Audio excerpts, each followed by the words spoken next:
In today's episode of the Pathfind Presents podcast, I got a very interesting guest here with me today. I'm with Ryan Anthony, and he's hailing over from the folks over at Support on the Spot. And they're providing high quality and easy access to IT support. And there's a whole bunch of, services, cybersecurity, data storage, software security, like a whole bunch of range of services that are being provided by Support on the Spot. And today we want to learn more about the company and also how Ryan is thinking about growth for the team. So welcome to the show. Thank you very much. Thanks for having me. Sure. So maybe give us a quick insight. Like, what is, Support on the Spot all about in your own words? Yeah, so effectively a digital provider of solutions ranging from IT support, like you said, through to hardware, software, infrastructure. And then one of our latest additions is digital marketing as well. So things through like website creation, content management, social media management. So a little bit of a diversification away from just that standard IT provision. But then effectively creating a one-stop shop so the clients can kind of come to us and we can take care of everything that they need digitally. Very cool. Now, what would you say, who are the sort of the typical client? What is the sort of sweet spot client that benefits the most from you guys? To be honest, it's quite varied. We found in particular organizations that are in the growing process where they're trying to take on more work, trying to reach newer audiences, but also increase their capacity in-house. They tend to look for that ability to grow without having to spend lots of time looking for multiple suppliers, and they can kind of come to us with a single vision, and we can kind of see it across their whole project plan. We work with a lot of recruitment agencies. Naturally, they go through growth spurts, and they tend to be looking to recruit on several different avenues in-house for their own recruitment.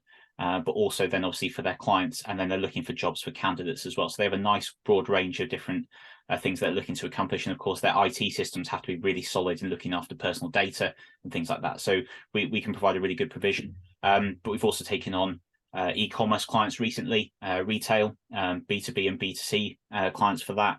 So it's quite varied. So we don't really have a specific type of client, but effectively anyone who's sort of looking to grow and doesn't want the hassle almost of kind of looking for multiple suppliers is kind of an ideal candidate for us of any scale. Very good. Now, what would you say, who's typically the champion within the organizations to, bring you guys in, basically? Is that like a head of support that needs more additional, power horses? Like, who is, the champion typically? Again, quite varied. Quite often it will be one person who's looking for a single solution, and then it will get filtered out into the rest of the organization. So, if they're looking for around an IT solution, they'll become aware that we offer other services as well. So it kind of, wherever that sticking point is, wherever that problem point is, we might come in at that point and then effectively communicate across the organization that actually there's these other services available. Hopefully they've had a good experience with us up to that point, and then they're looking to kind of send more work our way and give us more responsibility for them. Very cool. Now, what would you say though? How do these folks find you? Like, what's their journey looking like? What are the channels that they're walking through in order to, number one, hear about you, but getting to know you guys as well?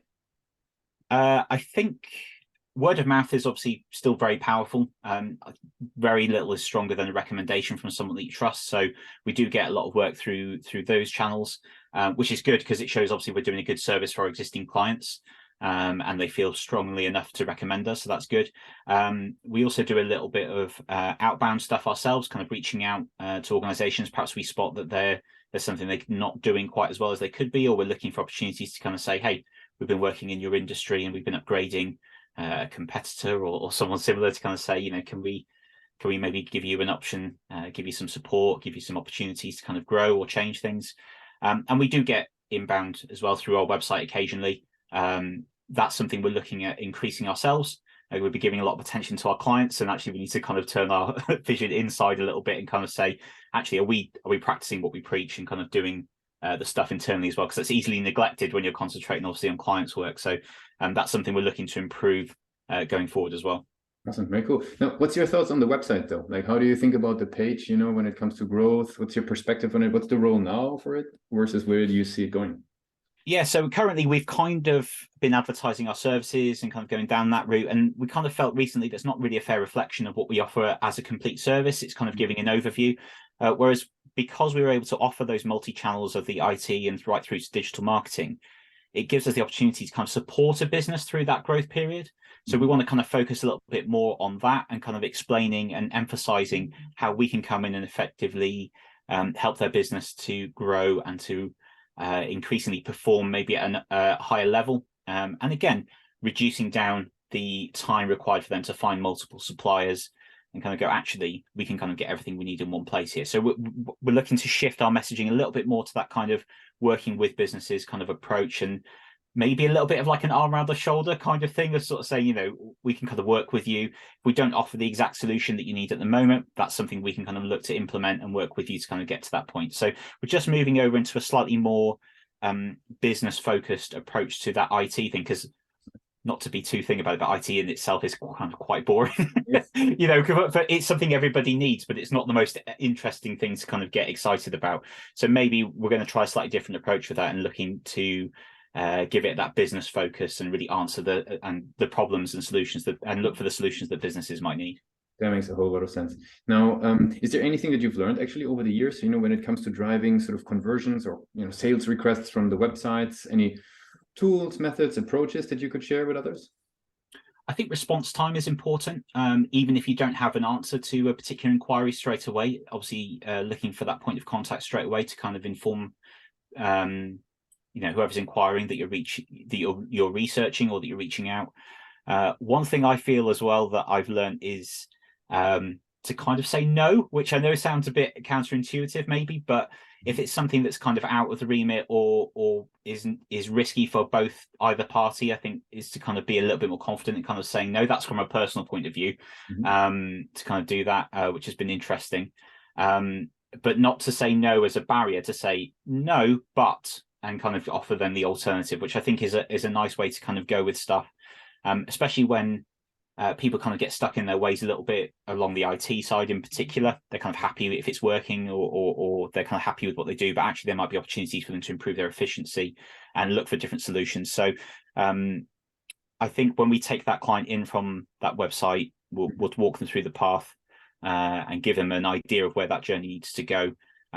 Hopefully in a way that's kind of nice and clear, because again, falling into an industry where there's a lot of jargon and a lot of in-speech, if you kind of utilize that too much, it alienates the person you're talking to, and you can kind of lose them before you've even started. Yeah, that makes it also very difficult to actually grasp then what's actually the focus, right? Yeah, exactly. And they don't always know exactly what they need to accomplish. You know, they don't always know what they need to accomplish their goals, especially on the IT side if it's not something that's familiar to them. So our job is to kind of maybe hold their hand a little bit and kind of lead them to the right solution. Yeah, no, it was actually quite interesting. We had somebody in the support space on the show recently. They actually mentioned exactly that, right? If they would be able to explicitly express what is the exact issue, then they might already be very close to solving it themselves. But yeah, you know, figuring that out is actually the challenge. Very good. Yeah. Cool. I'd like to switch gears a little bit and learn a bit about yourself as a marketer. Sure. Now, maybe tell me a little bit, like with all the content out there that we have for marketing, right? There's podcasts like this, there's like books, you know, blogs, everything, forums. Where do you personally find high quality information with all the noise out there? Yeah, there is so much, and you know, for every recommendation, there'll be somebody recommending the opposite. So you kind of have to bounce around a few things. I like to look at podcasts are massive for me because I go walking a lot. So I live in North Wales, which I'm very lucky to do. So we have the hills and the mountains right on the doorstep. So podcasts are fantastic to kind of zone out for an hour and kind of listen. I will say I'm new to the Path Moment podcast, but since I've kind of listened to it, I've been listening to a lot of the back episodes. They're really interesting. It's great to kind of hear different perspectives, which is great. And then looking for kind of just recent updates, I found, interesting enough, Reddit's been quite useful. There's kind of a new source in terms of following the right Reddit threads, kind of introducing new platforms and different things like that, and kind of bringing attention to new things. That's kind of been quite useful. I take most content with a pinch of salt until I've actually experienced it, because I think that's wise to do. But yeah, just looking for those voices that you kind of trust and go, okay, I've had a good experience with that person or that platform in the past, and kind of keep following it. But there's always new stuff to learn, right? There's so much information out there, and there's not enough hours in a day just to listen or read it all. But yeah, just trying to find good, solid ones that have shown a good track record with myself. Pretty cool. Super interesting. Now, I got some rapid fire questions to wrap it up. Sure. For today. Are you ready for those? Let's go for it. Very good. what is the last book that you read? Oh, that is a good question. Or the last podcast you listened to? Yeah, it was The Hitchhiker's Guide to the Galaxy, actually. Very nice. What's the one single thing that you guys are focused on the most at the moment? That change in messaging, I think, in terms of work, shifting our approach to how we interact with our potential clients. Mm-hmm. If there would be no boundaries in technology, what would be the one single thing that you would fix for your role as a marketer? You have a magic wand. What's the one thing you would fix?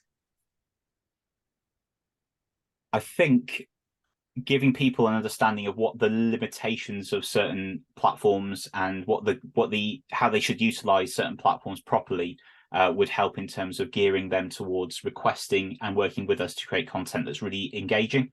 And not seeing it as a one-size-fits-all, but looking to really gain an understanding of the effectiveness of each of the platforms individually. Makes sense. Now, if we do a little bit of time travel, and today would be the very first day that you would join the company, what's the one advice you would give yourself for your journey? Stay positive and keep working towards what you know is the right solution, I think. Very cool, Ryan. I really appreciate you took the time with us today to be a guest on Pathmark Presents. I'm going to give you the last word. What's the one thing that people should remember about you guys if they would forget everything that we discussed, but would just keep one thing with them?